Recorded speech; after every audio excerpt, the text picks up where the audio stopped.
Yo, good folks, what is up and how are you doing? This is your favorite struggling R&B producer, Valentine the Plug. FL Studios booted up, my sample's ready to go. I just want to take some time breaking it down and then flipping it, of course. So y'all sit tight, I'm gonna hit you up with a preview.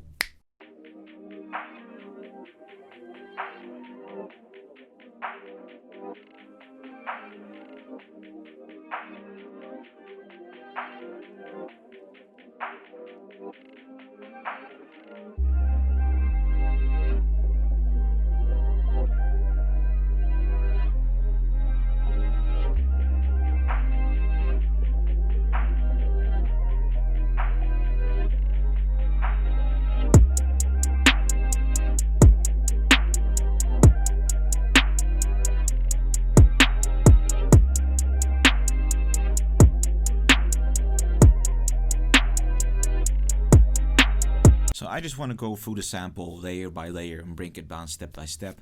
So first thing I did, I went to the contact, I took out Noir, and I actually went into the FX tab and I started just messing around until I got this.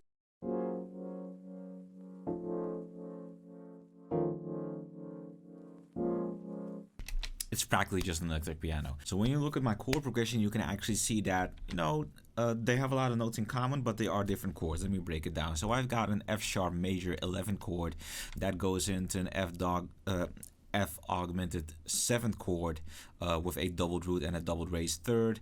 That goes into another F augmented 7th chord, however I'm using a different voicing, and that goes into an inverted A sharp minor 7th chord. So that's basically my chord progression. That's what I got. After that, I took out the trusty guitar and let me just show you what I played. So me and my little guitar, we didn't do anything different. We just decided to play the same chords and then play them in a broken variant. So I'm here on the 2nd fret, barring the fret, playing that F sharp major 11 chord. Well, I'm playing a major 7 because, Boom, so then I go to the 5th fret, I play an F augmented chord. So no 7th chord, just the augmented chord. You can hear it sound kind of tense filled. Boom, go back to the 1st fret, playing a different voicing of the F augmented 7th chord. And boom, 6th fret, A sharp minor 7 chord. That's basically it. And then you have me playing them in broken chord variants. Just like that.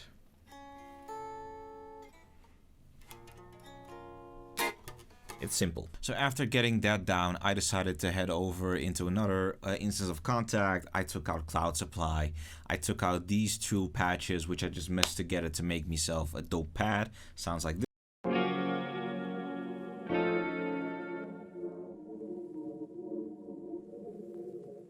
And I don't have a lot of processing on that pad because I did a lot of inside Cloud Supply, but all I got on it is my chorus and shaper box doing its regular schmegular thing.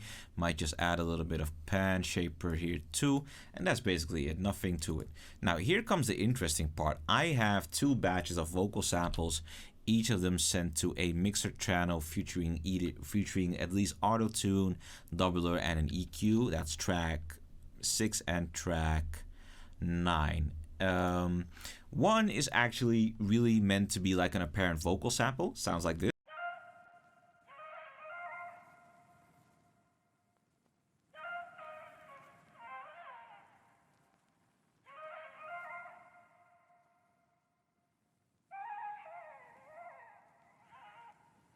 And the other is actually meant to be like there as a sort of ambience, like a pad, something just coming back and forth in the back. That sounds like this.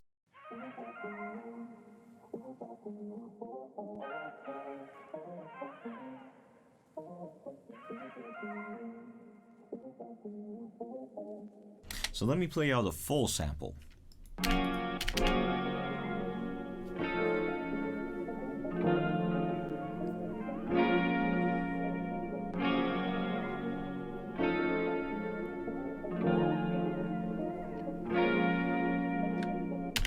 Okay, so your boy stumbled across some gold. I took that sample, flipped it, and reversed it. Shoutouts to Missy.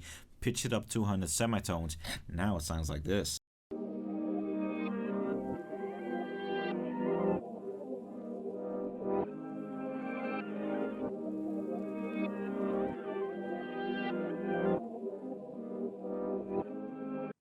It's giving me real Brent Faiyaz slash Black type vibes. So I'm gonna take that and I'm gonna start flipping that. So what I'm gonna do now before I proceed, of course these vocal chops are in a set key, and I think I did pitch it up two on the semitones, so that means 2 half steps. So that means that I'm going from F to G minor. I'm gonna set that to G minor.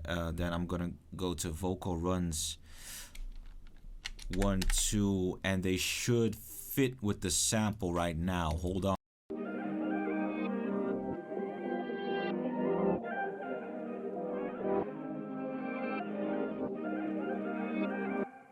Now I got a real thick cloudy sample. I love it, man. I love it. So we are going to be using these 3 elements and we're going to start flipping it.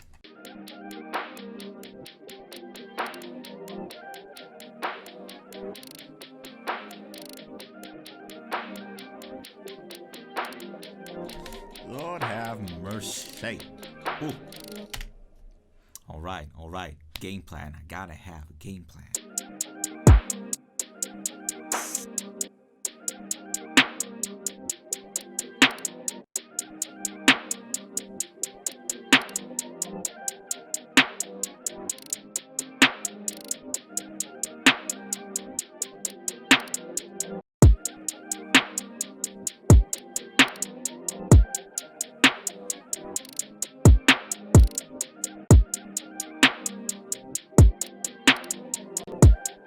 Now I just want to say one thing, make no mistake, I absolutely love making these experimental ambient R&B beats because I think there's a challenge in making something that is so abstract sounding and still getting to imagine a vocalist on it. But for me, it really takes a while until I'm at the point where I think, yeah, I could hear somebody sing to this. That's kind of a pet. That's what makes these beats challenging to me, because it's like this weird abstract mixture of sounds that you don't exactly hear a melody or anything, but you do have to envision somebody adding melodic content to it. That's kind of where it gets difficult for me, but I managed to succeed every time. I took out Reactor 6 because I wanted to lay a regular schmegular fat bass line down. I got a bass melody in my head. I'm not sure if it's in key, but we are going to find out.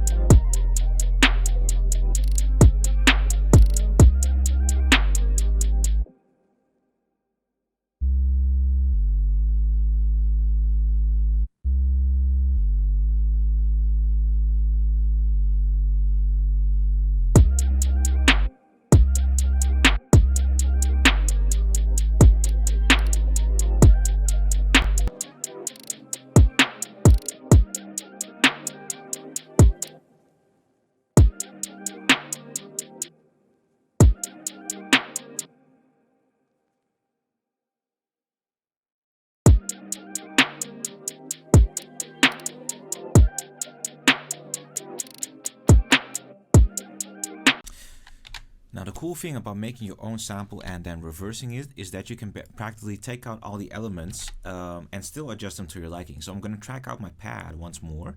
Then I'm going to process it a little differently just to add another layer to my sample. And I think after that there isn't much that I really need to add.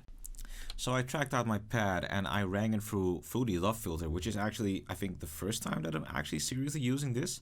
I realized that in terms of filter functionality, it's similar to Shaper Box's filter shaper, but I just really much dislike the interface, and I think that Shaper Box is more intuitive, to me at least. So, not everything's lined. So anyways, this is what the beat sounds like right now.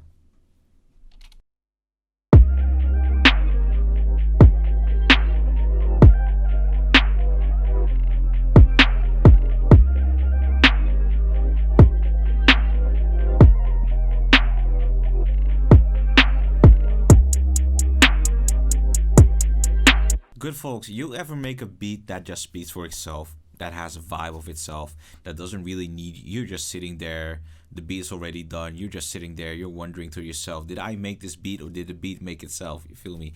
I'm having one of those moments. I feel that it all came together nicely. I feel that it did nail a Brent slash Black, wow, blend, wow.